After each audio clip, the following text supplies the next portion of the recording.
Yeah, so I remember, I used to go to work. I would try to be the first one in there. And so I always get there at 7. I had my own key. And the loan officers wouldn't get in until about 8, 8:30, some even later. But, and I think my boss at the time would get in around 8. But everyone knew that I got into the office extremely early. So I went in early at 7. I got in, and when I opened the door, a couple of them were standing in there, and they said, "Congratulations." I said, "Congratulations? What do you mean?" And they said, "Look, this is your desk."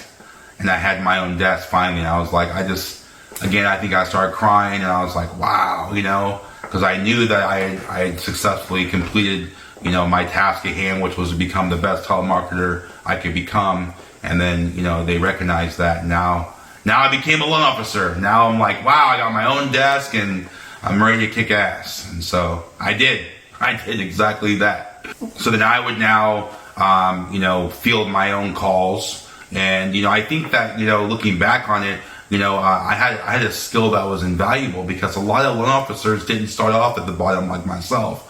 They didn't start off telemarketing, so I wasn't afraid to call. So when there was no calls coming in, I'd go back to my telemarketing job. Even though I had my own desk, I wasn't just waiting for calls to come in. But when I did field a call, it was listening for what the need was, whether it was someone who wanted to buy a new home or refinance their current home, and then getting that real need. Was it because your interest rate was too high, which at that time all the rates were really high, or was it because it was a need, right? It was our job as a loan officer to figure out what the need was, and that was like, hey, do you need cash out? What's the cash for? Really get them excited about what they're trying to do with the money, and so that was my job. And once I did that, successfully took a loan application, got some other documentation, at the time either dropped off, which was more prevalent than the fax machine.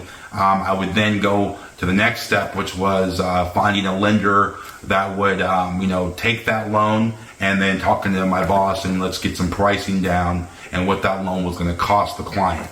So that was my job, and it was going real well for me.